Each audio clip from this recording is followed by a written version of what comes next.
Hey there, welcome to another alignment break segment.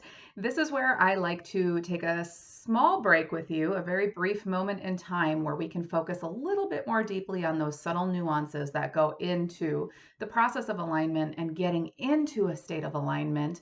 And by alignment, I mean that sweet spot, you feel good, you're clear, you're centered, you're on, you have access to your intuition and your higher self and all that jazz, and not only get into that state of alignment, but stay there more often and recover to that state of alignment when you inevitably fall out because you're human and you live in the world of the relative.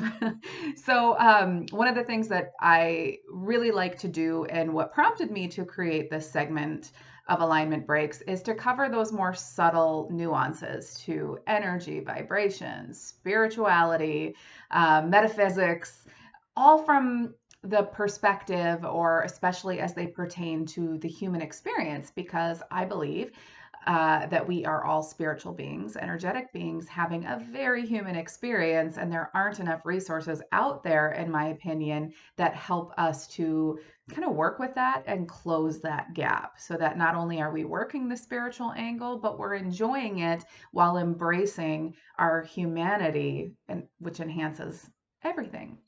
So primarily, I like to work with concepts that I have learned and read about through materials such as Conversations with God and Abraham Hicks, if you're familiar with that. I do work on the team of Conversations with God as one of the CWG life coaches trained by Neil Donald Walsh.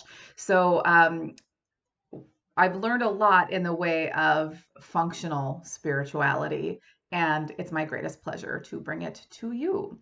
So today's alignment break is going to center around a fairly common experience in the personal and spiritual development community that I like to call psychic burnout, or spiritual burnout, or intuitive burnout. You know what I'm talking about. It's those times where maybe we've gotten into a groove of recognizing and listening to our intuition, paying attention to signs and synchronicities and serendipity. Maybe we're using a lot of, angel cards or tarot cards or other divination tools that help us access these answers. Maybe we're following people, who do those things themselves. There's no shortage, especially on YouTube these days, of, tarot card readers, astrologers, intuitives that are giving their predictions and whatnot in life, and all in the name of helping us step up to these higher versions of ourselves.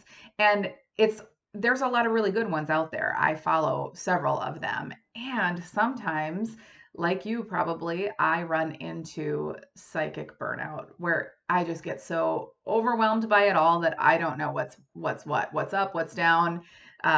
Maybe I'm receiving a lot of repeat symbols, like seeing the same numbers or hearing the same song over and over again, and I've got my interpretation, but then I can't see how it applies, or I might receive something that seems to contradict that, or you know what I mean, like you just get overwhelmed by it and you lose your way, you lose your place, and it's frustrating.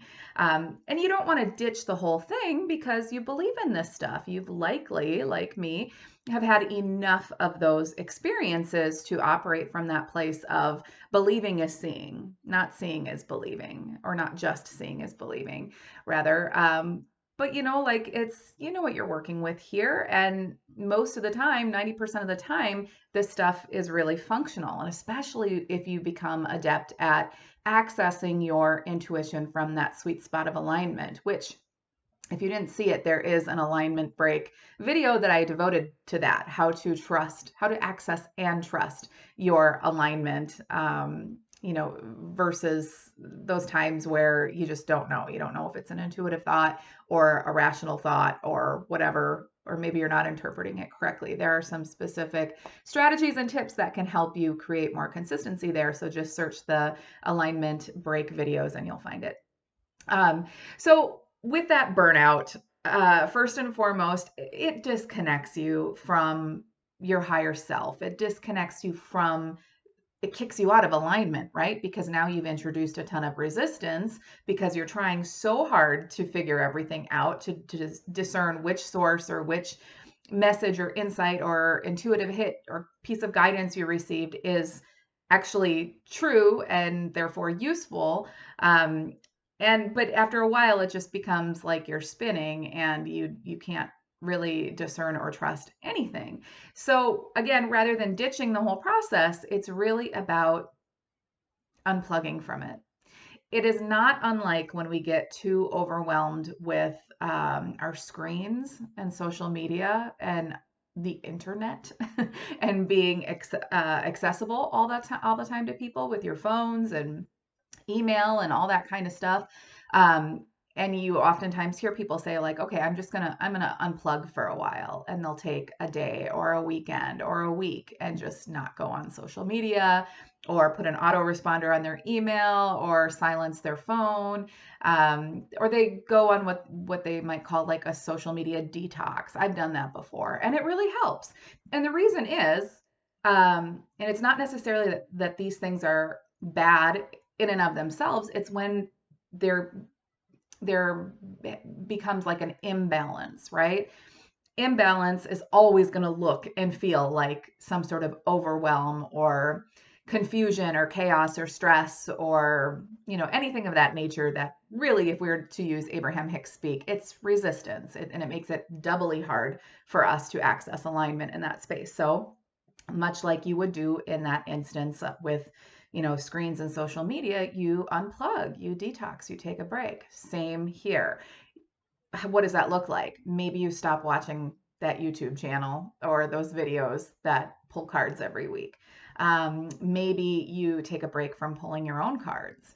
Maybe you silence, or I like to call it silencing, because what that means is, I mean, you're not even listening to music. You're not even listening to classes or workshops or whatever that you've signed up for. You're reducing the external noise and stimuli that's coming at you from external sources so that you can better hear your inner voice, that you can discern and access the voice that just got drowned out by everything else. And that everything else, again, not bad things and probably hold a lot of value and truth, but it was too much noise. It was too much static.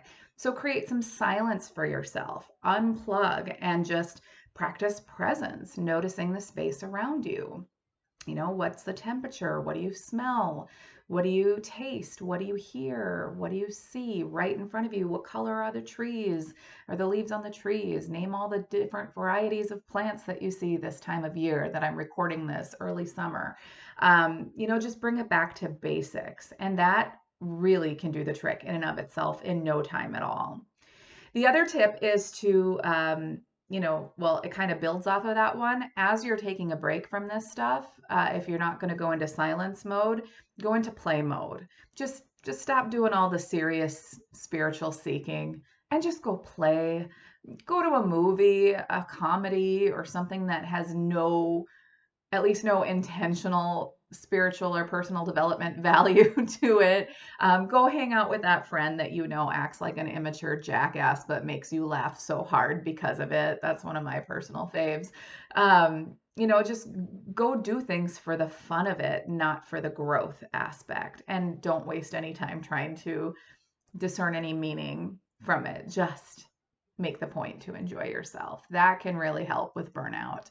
And then finally, the other tip that I have around this burnout experience is to, narrow it down. It might just be that you're following too many sources or using too many tools to sort of check in with the energy and use it to guide your way through life or navigate your human experience as a spiritual being. And it might be just trimming that down a little bit or kind of discerning between, okay, right now I'm going to follow this one because it just feels right, feels good. I'm not ditching you. I really value your work. I'll come back to you later, but it's kind of like if you're standing in the middle of a room and 4 different people who you love dearly are speaking to you all at once, you can't hear any of them and it becomes overwhelming. So maybe just narrow it down to one person. So those are my tips on how to deal with psychic, spiritual, intuitive burnout when you become overwhelmed and just overly saturated with it. Don't ditch it altogether. It does have value. This is a wonderful way to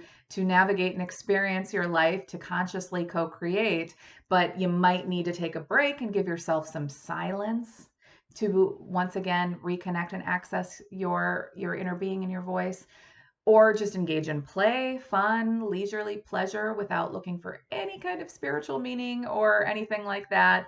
Just, be present with it and enjoy yourself, or narrow it down to one or two sources so that you can make sense of it. Because if you're following too many of it, you know how it is. Sometimes I'll watch Radley Valentine's weekly energy report, and then I'll watch Colette Baron Reed's card pulls, and I might listen to Tanya Gabrielle's astrology, and who's my other favorite, Katie Sweetman of Empowering Astrology. And a lot of times they are saying the same thing, and it really helps me narrow down on, okay, this is the energy that's present, and I can make sense of it and make my conscious choices around it. Other times they're saying different things, and I can't wrap my brain around that, and then it becomes a little less useful. Do I still love them and follow them? Yeah, but I'm a little bit more discerning about when I do and noticing when it's serving me and when it's not. So I hope that helps. And again, if you're watching this when I'm actually recording this and you're in the Northern Hemisphere and it's summertime, the vibe is about that play. Like, go play. Don't take life so seriously. And for the love of God, don't take spirituality so seriously. Energy and vibration. If you're studying that at all, you know that energy and vibration, the kind that you want to create the stuff that you want, depends on your ability to feel good. That is alignment, feeling good. And, being light and playful is some of the most spiritual, energetically impactful ways to do so. So if you're getting that urge at all, follow it, right? Follow it. So I hope that's helpful to you. What do you want me to speak to within this human experience as a spiritual being context? Anything goes, anything about conversations with God material and how to apply some of those concepts functionally, Abraham Hicks, or just anything that you're noticing in your spiritual journey that doesn't make sense to you. Shoot me your question and I'll create a little video about it. Keep it as brief as I possibly can so it's digestible and you can go about practicing it. But email me at nova@novawhiteman.com, or just comment on this video wherever you're watching it. And if you want more alignment, if you want to go a little bit deeper, you can get a copy of my book, Awaken Aligned: How to Navigate the Human Experience as a Spiritual Being. It's available on Amazon, and I'm releasing the audio version next month, July 2021. So that's exciting. You can also join my membership program. It's a month-to-month program. You can dip in and dip out whenever you want. It's only $22 a month, and it holds you accountable and keeps you conscious as we look at these different elements to the conscious spiritual journey more deeply. And I guide you in actually applying it consistently, because consistency is key. You can learn more about that on my website, novawhiteman.com, as well as take advantage of my free mini e-course. You can sign up for it there. It's 3 days to raising your vibration, which is really about 3 days to training yourself into a higher state of alignment so that you can experience the best parts of yourself and the best parts of life. So that is it, my friends. Have a wonderful day, and I'll talk to you soon. Bye-bye.